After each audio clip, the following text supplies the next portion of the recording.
नमस्कार दोस्तों, मैं हूँ राज और आप देख रहे हैं हाईवे 33।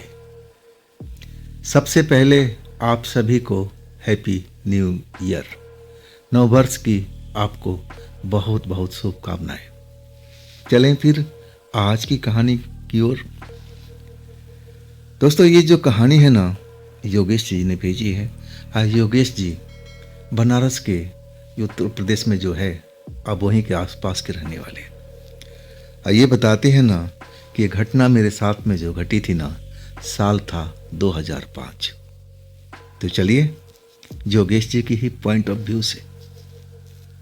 वो गर्मी भरी अब रात थी, अगस्त का महीना था। मौसम गर्मी से भरा और एक तरह से पसीना सूखता भी नहीं था। मैं छोटा ट्रक चलाने का काम करता था। मैं जब शहर से गांव की तरफ लौटता ना, रात के टाइम जब मेरा काम ख़त्म हो जाता, तो कभी कभी मैं 9 बजे रात को, 10 बजे, और ना तो जब मैक्सिमम 11 बजे तक मैं अपने घर पहुंच ही जाता था। लेकिन उस रात बहुत ज़्यादा लेट हो चुकी थी। मैं जब शहर से निकला ना, तो मुझे अंदाज़ा हो गया था कि आज तो बहुत ज़्यादा लेट हो गया। और मैं एक तरह से अब शहर से ही खाना वाना खा करके चलता था।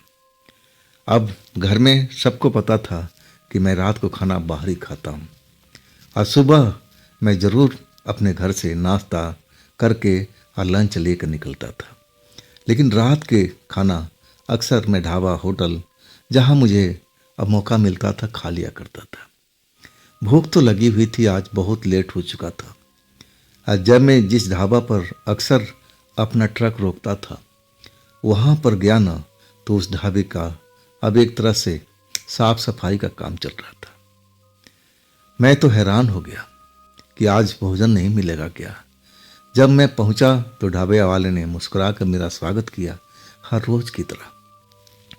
कहने लगा कि ड्राइवर साहब, आज भोजन तो नहीं मिलेगा, बैठने की जगह नहीं है, और मैं बताऊं कि आज हमारा अब सफाई अभियान चल रहा है। हफ्ता में हम लोग एक रात को ऐसा ही करते हैं।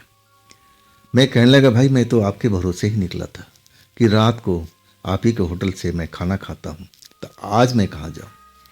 तब वो कहने लगे कि अरे ठहरिए ठहरिए, अब बैठने की जगह नहीं है, लेकिन खाना तो आपको हम पैक करके दे ही सकते हैं।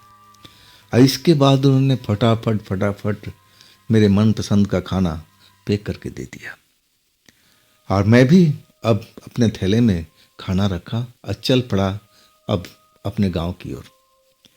मुझे भूख तो लगी हुई थी, लेकिन उस जगह पर ना तो बैठने की सही जगह थी, और साफ सफाई हो रहा था ना, तो मुझे अच्छा भी नहीं लग रहा था कि वहाँ पर कहीं बैठ कर खाना खाऊं। मैं थोड़ा सफाई पसंद इंसान था। मुझे पता था कि मुझे कहाँ खाना खाना है, क्योंकि मुझे गांव में जाने में अभी बहुत लेट हो सकता था, और गांव पर मुझे भोजन भी तो नहीं मिलना था। मैं एक मंदिर का जगह जानता था। उस मंदिर के पास में प्याऊ लगा हुआ था पानी का, और वहाँ रोशनी भी रहता था। मैं उस जगह पर जब पहुंचा ना, तो रात का 12:30 बज रहा था। भूख बहुत तेजी से लगा हुआ था।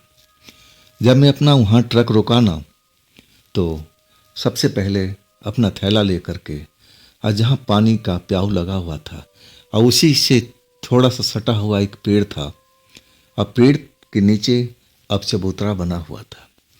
मैं उसी चबूतरे पर अपना बैग रख करके अब पहले वहाँ हैंड पंप पर गया, मैं हाथ पैर धोने के लिए। अब वहाँ से जो मंदिर था ना, खेतों के बीच में बना हुआ था, बहुत पुराना मंदिर था भोले बाबा का, और वहाँ मंदिर में कोई पुजारी रहता नहीं था। अब आसपास के गांव वाले अब वहाँ पर आकर के दिन के टाइम में पूजा वगैरह कर दिया करते थे, और बाकी टाइम में रोड पर प्याऊ पर कोई ना कोई अब गांव के आसपास के बुजुर्ग कोई बैठा रहता था, पानी लोगों को दिया करता था, पानी पिलाने का काम करता था। लेकिन दिन के टाइम में, रात के टाइम में वहाँ कोई होता ही नहीं था। ना जाने ऐसा क्यों होता था कि रात के टाइम में उस मंदिर के आसपास कोई भटकता ही नहीं था। ये तो मुझे कुछ पता ही नहीं था, ना मैं कभी जानने का कोशिश किया। खैर उस रात की जो बात बता रहा हूँ ना, जब मैं हाथ पैर धो करके हैंडपंप से फिर अपना बैग से बोतल निकाल करके मटके से ठंडा पानी निकाला। फिर चबूतरा के पास पहुंच करके मैं अपना बैग खोल दिया। बैग में से अपना खाने का पैकेट निकाला। अभी मैं खोल ही रहा था तभी किसी की आवाज़, चलने की आवाज़ सुनाई पड़ी, जो कि जैसे लग रहा था कि कोई मंदिर की तरफ से। अब मंदिर वहाँ से 500 मीटर के आसपास था, खेतों के अंदर में, और वहाँ तक पहुँचने का ये कच्चा रास्ता था। और दोनों तरफ से झाड़ियाँ और पेड़। कोई दूर से देखता ना तो मंदिर उसको दिखता ही नहीं था। लेकिन मुझे मालूम था, हालांकि मैं मंदिर के अंदर या बाहर वहाँ तक मैं कभी नहीं गया था, लेकिन जरूर पता था कि मंदिर है भोले बाबा का। दिन में जब मैं अपना ट्रक रोकता था पानी वानी लेने के लिए, प्याऊ से ठंडा मटके का पानी, तब मैं अब उस बात को जाना था। खैर मैं बड़ा तसल्ली से अब उस जगह बैठा, भोजन का पैकेट खोल चुका था, तभी मुझे लगा कि कोई आ रहा है। जब मेरा ध्यान, अब वो रात को 12:30 बज रहा था, रोड बिल्कुल शांत हो चुका था। जैसे ही मेरी नज़र उस पगडंडी पे पड़ी जो मंदिर की तरफ जाती थी, मैं जब देखा ना तो मंदिर की तरफ से एक लड़की आ रही थी, रंग बिरंग साड़ियाँ पहने हुए, खुले हुए बाल। अब मैं उसको देखा तो बड़ा हैरान रह गया, और वो तेज कदमों से चलती हुई मेरे ही तरफ आ रही थी जहां मैं बैठा हुआ था। मैं जब उसको देखा ना पास में, तो मैं देखता ही रह गया था। मैं तो खाना भी भूल गया कि मैं अपना खाना का पैकेट खोल रखा हूँ, मुझे खाने पर ध्यान देना चाहिए।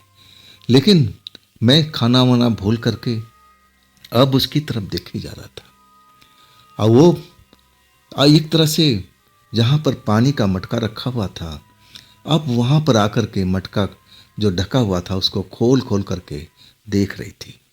वहाँ पर पानी के 5 मटके रखे हुए थे, जो आधा जमीन के अंदर दबाए हुए थे, आधा ही ऊपर थे।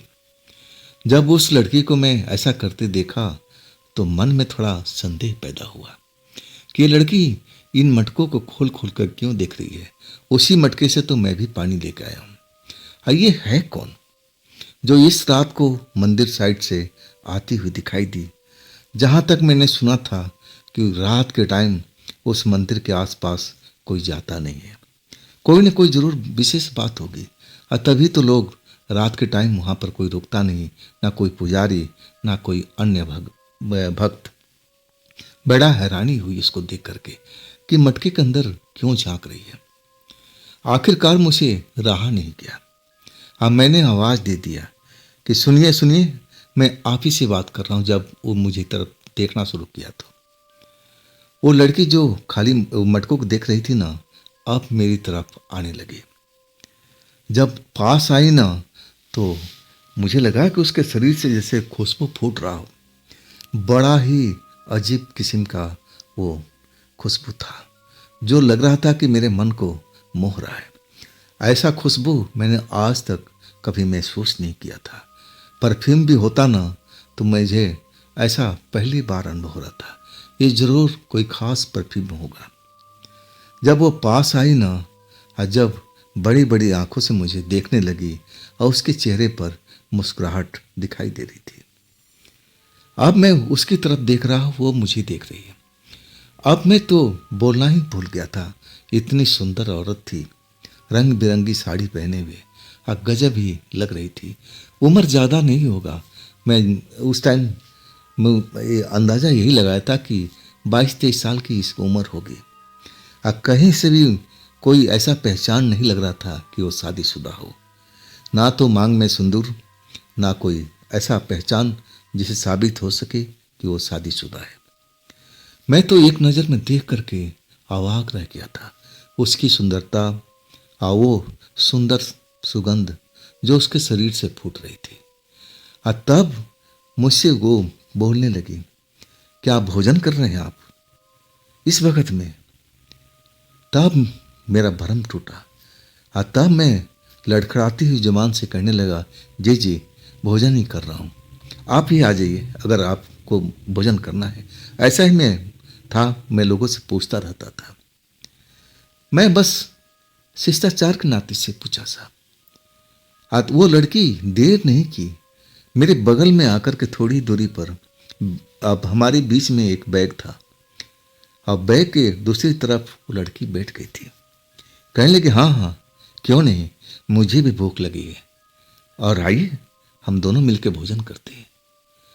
मैं तो बस देख कर दंग रह गया कि मैं शिष्टाचार के नाते से पूछा, ये तो लड़की एकदम भोजन करने पर आमादा हो गई, अब क्या करूं। भोजन तो खासकर मेरे लिए ही था, उतना ही भोजन था जितना मुझे भूख लगती थी। खैर निमंत्रण तो मैं दे चुका था, अब तो मैं पीछे हटने से रहा। अब फिर वो बैग हटा दिया और उसी के बीच में अब लिफाफा जिसमें खाना था मेरा अब रख दिया कि जी आइए शुरू कीजिए। वो लड़की मेरी तरफ एक नज़र देखी, अब फिर अब खाने पर जैसे टूट पड़ी थी। मैं तो अभी तक निवाला तक नहीं लिया था और तब तक वो खाना शुरुआत कर चुकी थी। अब मैं तो उसका बस रूप रंग सौंदर्य देख रहा था और तब मुंह में निवाला लिए अब बोल रही थी कि आप भी भोजन कीजिए ना, अब आप तो कर ही नहीं रहे, मैं ही के जा रही हूँ। और तब मुझे थोड़ा शर्म झिझक महसूस हो रही थी, लेकिन बार बार कहने लगी, अरे भोजन तो कीजिए ना, भोजन का अनादर नहीं करना चाहिए।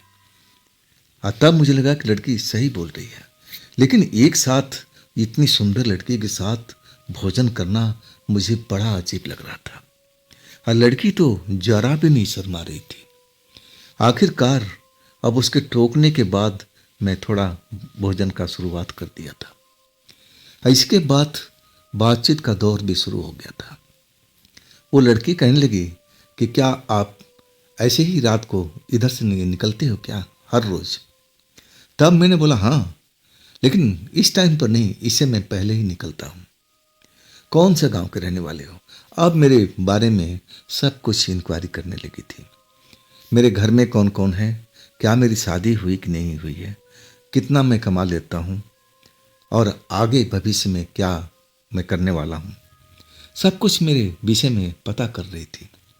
और तब मेरी बात खत्म हुई और तब मैं वही सवाल उससे दोहराने लगा कि देखिए, मैं तो सुना हूँ कि इस मंदिर के आसपास रात के टाइम कोई आता नहीं, लेकिन आप इस मंदिर पर अब कर क्या रही थी? मैं देखा उसी मंदिर के रास्ते से आप आ रही थी, तो कौन सी गांव की है? तब वो लड़की मुस्कुरा के कहने लगी, बस मेरा गांव थोड़ा ही दूरी पर है, आधा किलोमीटर, ज़्यादा से ज़्यादा पौन किलोमीटर है। अब मैं तो रात को इस मंदिर के आसपास आती हूँ, मुझे इस मंदिर के आसपास घूमना मुझे अच्छा लगता है। अब खैर बात का सिलसिला थम चुका था, खाना खत्म हो चुका था और लड़की खाने की बहुत तारीफ कर रही थी। कहने लगी, ऐसा खाना तो मैं कभी खाया ही नहीं, जो मुझे बहुत ही पसंद आया। और इसके बाद हम लोग थोड़ी देर तक और बात विचार करते रहे। अब मेरे दिल के अंदर में तो लड़की जैसे बस गई थी। मैं कहने लगा कि आप हर रोज अब आती हैं मंदिर के पास में? तब वो कहने लगी, हाँ, अधिकांश मैं रात को इस मंदिर के आसपास घूमती हूँ, मुझे घूमना बहुत अच्छा लगता है। अब इसके बाद खाना खत्म, हाथ मैंने धो लिया था, लड़की ने भी पानी पी लिया, मैंने भी पानी पी लिया। और तब मैं उस लड़की से अब एक तरह से कहने लगा कि देखिए, मुझे अब तो अपना घर निकलना पड़ेगा, क्योंकि सुबह मुझे काम पर निकलना है। जब तक मैं आराम नहीं करूँगा तो ट्रक कैसे चला पाऊँगा। और तब लड़की मुस्कुरा के कहने लगी, हाँ हाँ कोई बात नहीं, लेकिन आप मुझे बहुत अच्छे लगे और मैं तो चाहूँगा कि ऐसा ही भोजन आप लाया कीजिए और हम दोनों मिल कर के यहाँ पर भोजन कर लिया करेंगे। बड़ी मुझे वो बात मुझे बहुत ही अपनापन लगा, अच्छा लगा। अब मुझे लगा कि लड़की वो मुझे पसंद करती है, मुझे भी चाहती है। लेकिन मेरे जो आने जाने का टाइम था ना, अब एक तरह से 9 बजे तक 10 बजे तक मैं आ जाता था, उस मंदिर को पार कर लेता था। लेकिन वो लड़की रात को 12 बजे के ही बाद कहती थी कि मैं यहाँ पर आती रहती हूँ, कभी 11 बजे कभी 12 बजे। अब उसका कोई ठिकाना नहीं था कितने बजे आएगी, लेकिन उसने कहा था कि मैं अधिकांश आधी रात के आसपास ही आती हूँ। मुझे इस मंदिर में आसपास टहलना मुझे अच्छा लगता है। खैर, मैं उस रात तो लड़की से विदा ले लिया था और मुझे उस लड़की से जैसे प्यार हो गया था। मैं सारा रास्ता उसी के बारे में सोचता जा रहा था कि कितनी सुंदर सुशील लड़की है और उसके मन में कोई कलछल, ऐसा कपट नहीं है। जो भी बात बोलती बीड़ा बहुत ही स्पष्ट बोलती थी और मुझे उसका अब व्यवहार बहुत अच्छा लगा। मैं तो उसको अपनी जीवन संगनी बनाने के सोचने लगा था। यहाँ तक मैंने अपने मन में विचार कर लिया था और सारी रात जब मैं घर पहुँचा तो मैं सोचता रहा उसी के बारे में। कब नींद आ गया मुझे पता ही नहीं चला। अगले सुबह जब मैं उठा ना तो बहुत ही खुश था, मेरे चेहरा खिला हुआ था। और इसके बाद मैं अपने घर से रोज की तरह नाश्ता लेकर के और भोजन लेकर के दोपहर का बैग में रखकर निकल गया था। अब सुबह ही शहर में पहुंच करके अपने काम धंधा पर लग गया। माल इधर इधर से उधर पहुंचाना था और वो काम करते करते आज रात को 9 बजे ही मेरा काम खत्म हो गया था। अब फिर मैं उस ढाबे पर पहुंच गया था। अब मैं खाना खाया नहीं। अब ढाबे वाले से बोला कि भैया 2 आदमियों का खाना पैक कर दीजिए।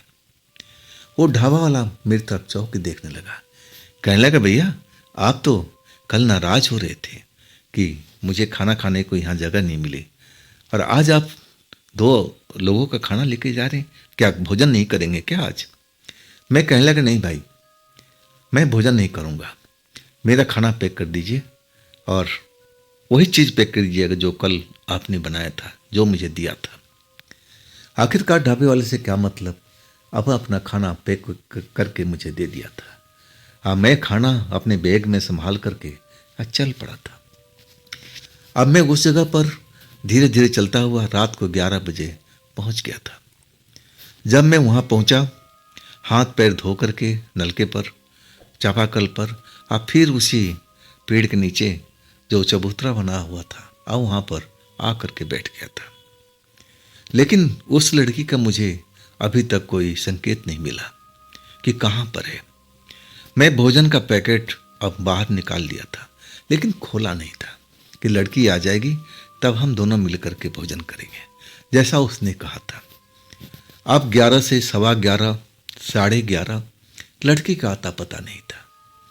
मुझे लगने लगा कि शायद आज 11:30, 11:45, 12 बज चुका था। मुझे तो ऐसा लगने लगा कि लड़की नहीं आएगी। अब मैं बड़ा उदास हो गया था, उस लड़की के बारे में सोच रहा था। आखिरकार लड़की आती हुई दिखाई दी। तब मेरे चेहरे पर अब जैसे मैं खुश हो चुका था और लड़की सीधा अब मेरे पास ही आ गई। अब मेरे इधर उधर देख रही थी, जैसे जानना चाहती कि अब मैं अकेले हूँ या फिर मेरे आसपास में कोई है। जब उसको पूरा तसल्ली हो गया ना, तब मेरे पास आप उसी चबूतरे पर आकर बैठ गई। आज उसका चेहरा जो था ना, जो हमेशा मुस्कुराता रहता था, थोड़ा आज शांत पड़ा हुआ था। मैं अब उससे पूछ ही बैठा कि देखो मैं तो 11 के आसपास से मैं इंतज़ार कर रहा हूँ, कहाँ थी आप आई क्यों नहीं? तब वो लड़की कहने लगी कि सही बताऊँ, मुझे विश्वास नहीं था कि तुम आज यहाँ पर आओगे, खाना लेके आओगे, और मैं तुम्हें देख तो रही थी। अब मुझे लगा कि ज़रूर तुम्हारे साथ में कोई फ्रेंड वगैरह चाहे और कोई आया होगा। मुझे तुमसे डर लग रहा था, इसलिए मैं तुम्हारे पास नहीं आ रही थी। जब मैंने उसकी बात सुना ना तो मैं हंस पड़ा। अब मैं हंसते हुए कहने लगा भला ऐसा मैं क्यों करूँगा? तब वो लड़की कहने लगी नहीं, मेरे साथ में ऐसा एक बार हो चुका है, अब मैं दोबारा गलती कभी नहीं करना चाहती हूँ। तब मैंने उसको समझाया कि देखो मैं अन्य लड़कों की तरह नहीं हूँ, मैं आपके लिए खाना लाया हूँ, आपके लिए इंतज़ार कर रहा हूँ, भला मैं दूसरे को क्यों बताऊँगा। तब वो लड़की मेरी तरफ देख करके कहने लगी कि देखो अगर तुम किसी को बताओगे कि हम यहाँ पर मिलते हैं, एक साथ भोजन करते हैं, खाना खाते हैं, तो अगर तुमने बता दिया ना तो मुझे भूल जाना, मैं फिर तुम्हारे सामने कभी नहीं आऊँगी। मैं उसको बहुत विश्वास दिलाया कि मैं भला ऐसा क्यों करूँगा। अब मैं भी जान चुका था कि वो भी मुझसे चाहत रखती है, अब मैं तो चाहत रखता ही था। और इसके बाद बहुत समझाने के बाद कि नहीं, मैं किसी से नहीं बताऊंगा कि हम लोग यहाँ पर इस जगह पर मिलते हैं, बातचीत करते हैं, खाना खाते हैं, नहीं, मैं किसी से नहीं बताऊंगा। और तब जा कर के वो लड़की थोड़ी मुस्कुराई और फिर हम लोग खाना खाना शुरू कर दिया। अब इसके बाद अब हम रोज़ ही एक तरह से उसी टाइम पर आना शुरू कर दिया। अगर मैं शहर से जल्दी भी निकल लेता ना तो जानबूझ करके लेट करता हुआ और अपनी ट्रक को धीरे धीरे चलाता हुआ इस जगह पर पहुंचता। ऐसा करते करते लगभग अब 15 दिन के आसपास हो चुका था। मेरे घर में शादी मेरी बहन की फिक्स हो चुकी थी और इसके बाद मुझे 10 दिन के बाद अब मुझे गांव पर रहना था। अब अपनी बहन की शादी का तैयारी करना था। मैं अपनी बहन की शादी के बारे में उस लड़की से बताया कि देखो, अब मैं 10 दिन के बाद अब मैं पूरा समय अपना गांव पर ही दूंगा और अपनी बहन की शादी की तैयारी में लगूंगा। खर्चा भी बहुत है। अब मैं सोचता हूं कि कहाँ से प्रबंध करूं, इतना पैसा तो है नहीं मेरे पास में। जो भी अपना दुखड़ा था सब उस लड़की से बताने लगा। लड़की सोचती रही, कहने लगी कोई टेंशन नहीं, कल तुम जब आओगे ना तो मैं इसका इंतज़ाम कर दूंगी। अब बेफिक्र रहो, शादी होगी, तुम्हारी बहन की धूमधाम से होगी। अब इसके बाद मैं अगले दिन भी आया ना, रोज़ की तरह खाना अब खाने बैठ गए थे। और जब मैं अब वहाँ से विदा होने लगा कि चलो अब मैं चलता हूँ, रात काफ़ी हो गई है, और तब वो लड़की कहने लगी कि मैं तुम्हारे लिए कुछ लाई हूँ। अब मैं उठ के खड़ा हो गया कि क्या लाई हो आप। तब वो कहने लगी कि तुमने कल बोला था ना कि बहन के लिए पैसे की ज़रूरत है। मैं बोला हाँ, नहीं, तब मैं ज़रा चौंक गया था कि ये तो बाकी सीरियस हो गई थी। मैं उसको अब एक तरह से पूछने लगा कि आप कहाँ से लाई हो पैसा, आप कोई नौकरी तो करती नहीं हो, अब अपने घर से चुरा के तो नहीं लाई। तब वो मुस्कुरा के कहने लगी नहीं नहीं, ऐसा मैंने कुछ भी नहीं किया है। हाँ, मैं तुम्हारा मदद करना चाहती थी और ये पैसा मेरे पास में रखा हुआ था, तो तुम्हारी बहन की शादी हो जाएगी, उससे मुझे बहुत खुशी मिलेगी।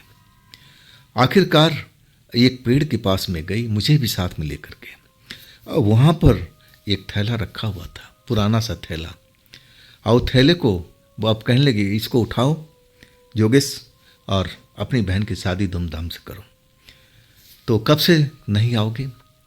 मैं बता दिया कि बस अब जल्दी से जल्दी मैं अपने गांव पर अब शादी का तैयारी करूंगा, इसके बाद मैं ट्रक चलाने जाऊंगा नहीं सर, सारा काम तो मुझे ही संभालना है क्योंकि मैं घर का बड़ा हूँ। मेरे पिता अब घर में ही रहते हैं, बाहर कहीं जाते ही नहीं, सब जिम्मेवारी मेरे ऊपर ही है। उस रात हम लोग काफ़ी देर तक बैठे रहे, बात करते रहे। अब एक तरह से हमारा प्रेम का शुरुआत तो हो ही चुका था। जब मैंने लड़की से विदा लिया ना, तब लड़की अब बड़ा खामोश हो गई थी। अब उसको लगने लगा कि मैं अब उससे मिल नहीं पाऊंगा। और तब मैंने कहा कि देखो, मैं बीच बीच में अब तुमसे मिलने आया करूंगा, ट्रक लेकर नहीं, कोई अन्य साधन से जरूर आऊँगा, पक्का तुमसे वादा करता हूँ। अब वही हुआ। इसके बाद मैं अपने बहन की शादी में व्यस्त हो चुका था और उस जो पैसा मुझे दिया था ना, उस पैसे से मुझे बहुत ही मदद मिली थी। मैं तो एक तरह से अपनी बहन की शादी धूमधाम से अब जो करना था सब कुछ कर रहा था। जो चीज़ मैंने सोचा नहीं था, अब वो चीज़ को सोचने लगा कि नहीं, बहन को ये भी करना है, वो भी करना है। अब पैसा मेरे पास में आ चुका था। हाँ, रात को जब मैं सोता ना तो उस लड़की के मुझे बहुत याद आती थी। इसके बाद जा तो नहीं सकता था, धीरे धीरे मेहमान भी आना शुरू हो गए और आखिरकार जब तक मेरी बहन विदा नहीं हुई मुझे फुर्सत मिला ही नहीं। अब बहन विदा होने के बाद 2 दिन तक मेहमान हमारे घर पर रहे। मेहमान को छोड़कर मैं भला कैसे जा सकता था। आखिरकार सारे मेहमान विदा होने के बाद मैं फिर अपने काम पर लग चुका था।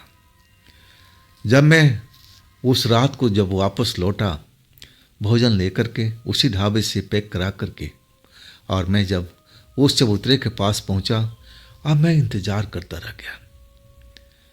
अब रात का 12, साढ़े 12, 1 बज गया, लेकिन वो लड़की नहीं आई। आखिरकार 2 बजने के बाद मैं अपना ट्रक लेकर के चल पड़ा था। आज तो बहुत उदास था कि लड़की कहाँ रह गई, क्यों नहीं आई। अब फिर मैं अपने घर लौट गया था। अब वैसा ही लगभग हर रात मैं वहाँ पर रुकता उस चबूतरे के पास में, और मैं इंतज़ार करता। अब वही कभी रात को 1 बजे, कभी 1:30 बजे, जब मुझे लगने लगता कि ये लड़की आज भी नहीं आएगी। ऐसा ही मेरे साथ में अब हो रहा था। अब मैं उस लड़की के प्यार में तो पागल हो चुका था। रात दिन उसी के ख्वाब मुझे आते थे। अब मैं अब उस लड़की से अब ऐसा हो चुका था कि जब तक ना मिलूं मुझे चैन नहीं पड़ने वाला था। ऐसे ही मेरी हालत हो गई थी, काम में दिल नहीं लगता था। अब मैं ज़्यादातर अपने घर पर अब बिना खाना लिए जल्दी सुबह निकल जाता था। घर वाले मेरे इस जो जल्दी मैं भागता था और बड़ा परेशान थे कि योगेश खाना अब पैक करके ले नहीं जाता, ना भोजन अब सही ढंग से करता, रात को आता है और चुपचाप ना हंसता है ना बोलता है। अब एक तरह से मेरे बारे में सब चिंतित होने लगे। मेरे पिता मुझसे पूछने लगे कि बेटे बात क्या है, आजकल तुम न किसी से हंसते हो, न बोलते हो, ना ढंग से खाना खाते हो, ना खाना पैक करा के ले जाते हो।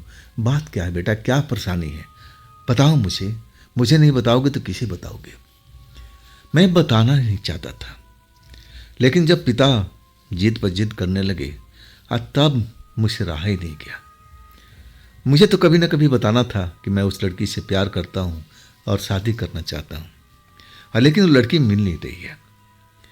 जब मैं उस घटना का अब ब्यौरा एक बताने लगा कि हम लोग काफ़ी रात को वहाँ बैठते थे, भोजन करते थे, उस लड़की से मुझे प्यार हो चुका था। जैसे ही मैंने पूरी बात बताना शुरू किया ना, मेरे पिताजी अब अपनी बड़ी बड़ी आंखें करके मुझे घूर रहे थे। अब मुझे डांटने लगे थे। जब वो डांटने लगे तो मैं हैरान हो गया कि पिताजी मैंने ऐसा क्या कर दिया, मैंने तो उस लड़की से प्यार ही किया है। वो कहने लगे नहीं, मैं प्यार के बारे में नहीं डांट रहा हूँ, मैं इसलिए डांट रहा हूँ कि तुम्हें आम इंसान में और कोई शक्ति में तुम्हें कोई अब अलग थलग कुछ नहीं पता लगता, पहचान नहीं सकते। जिस लड़की से तुम प्यार करते थे ना, जो लड़की उस मंदिर के पास प्याऊ के पास मिलती थी, क्या तुम्हें जरा भी भनक नहीं मिली कि वो लड़की अब मनुष्य नहीं है? चौंकने की बारी मेरी थी। ऐसा कैसे हो सकता है? मैं उस लड़की को भोजन कराता था, प्यार करता था, वो मुझसे प्यार करती थी, और कैसे हम मान लें कि वो मनुष्य नहीं हो सकती। लेकिन पिताजी अपनी जीत पर अड़े हुए थे। अब कहने लगे कि देख, उस लड़की के बारे में जहाँ तक मैं सुना हूँ वो सत्य है, वो मनुष्य नहीं है, और ना तो कोई जान सकता है कि कौन है। जरूर वो कोई शक्ति है, और जिसके जाल में तू फंस चुका है। बेटे, ऐसे ही एक लड़का उस लड़की के जाल में फंसा हुआ था, और वो एक तरह से पागल हो गया था। बहुत उसको झाड़ फूंक कराया गया, अब सब कुछ किया गया, लेकिन उसकी पागलपन का दौर बढ़ता ही जा रहा था। हॉस्पिटल में भर्ती कराना पड़ा, बीमार पड़ चुका था, लेकिन तकदीर अच्छी थी, वो पागलपन के दौर से बाहर आ गया था। फिर कभी भी उस जगह पर रात के टाइम नहीं गया। जो तुम्हारे साथ में चल रहा था ना, वैसे ही सेम उस लड़के के साथ में चल रहा है। मैं उस लड़के को अच्छी तरह से जानता हूँ। जब पिताजी सब कुछ बताने लगे ना, तो मैं घबरा गया था, पूरा शरीर कांप गया था। मैं पूछने लगा कि आखिर पिताजी, ना तो वो कोई चुड़ैल है, ना कोई भूत है, तो फिर है क्या? पिताजी के पास में कोई जवाब नहीं था, और ना वो बता पाए। हाँ, इतना जरूर बताए कि बेटा, वो ना तो चुड़ैल है, ना कोई भूत है, इतना तो मैं जरूर जानता हूँ, लेकिन है उसी कैटेगरी की वो कोई शक्ति है। ऐसा लोगों का दिमाग फिरा देती है कि जो लड़का उसके जाल में फंसता है ना, अब उसी का होके रह जाता है। ना तो शादी करता है, ना किसी दूसरी लड़की की तरफ देखना चाहता है, बस उसको पागल कर देती है। अब दिन रात उसी के बारे में वो लड़का सोचते हुए एक तरह से पागल हो जाता है। कौन है ये तो मैं भी नहीं बता सकता। ये मेरे लिए बड़ा ही अजीब पहेली थी। हाँ, वैसे ही मैं होते जा रहा था। रात दिन मुझे उसी की फिक्र रहती थी। लेकिन जब पिताजी ने ये सब बात बताया ना, तो वाकई मुझे लगने लगा कि सब कुछ तो ऐसा ही हो रहा है जैसा उस लड़की के साथ हुआ था। वही मेरे दिमाग में बस चुकी है। रात दिन ट्रक चलाते हुए मैं उसी के बारे में सोचता हूँ। तो आखिर अब क्यों नहीं मिल रही है? उसने तो मेरी मदद भी की है। अगर वो कोई बुरी शक्ति होती तो क्या मुझे जिंदा छोड़ देती? नहीं ना, जरूर मेरे साथ में कुछ गलत करती। वो भला मेरी मदद क्यों करती? मेरे बहन की शादी में पैसे क्यों देती? और हम लोग इतने रात से वहाँ बैठकर अब एक तरह से प्रेम करते थे। अगर वो मुझे मारना चाहती तो कभी का मार देती। तो आखिर कौन थी? ये आज तक पहेली का पहेली रह गया है। ना तो मेरे पिताजी बता पाए हैं, और मैं अपने गांव में बड़े बुजुर्गों से भी जिक्र किया और उनका भी कहना था कि ऐसी कोई शक्ति है जो उस मंदिर के आसपास में भटकती रहती है, और जो उसको लड़का पसंद आ जाता है ना, तो उसके पीछे हाथ होके पड़ जाती है और एक तरह से उस लड़के को पागल बना देती है। तो दोस्तों, ये थी आज की कहानी योगेश जी की। ये कहानी आप बीती आपको कैसी लगी ज़रूर बताइएगा कमेंट में। और दोस्तों, ये भी चैनल आप ही का है, तो इसको भी अपना प्यार दीजिए, लाइक कीजिए, सब्सक्राइब कीजिए, शेयर कीजिए। अगर आप मेरे नए चैनल पर राज की कहानियाँ में अभी तक नहीं गए हैं तो जल्दी से जाइए, उन कहानियों को भी अब आनंद लीजिए। चैनल का लिंक इसी वीडियो का डिस्क्रिप्शन बॉक्स में दिया हुआ है। तो दोस्तों, फिर हम कल मिलते हैं एक नई घटना, एक नई कहानी के साथ में, इसी टाइम पर, इसी चैनल पर। आप लोग अपना ख्याल रखिएगा। नमस्कार।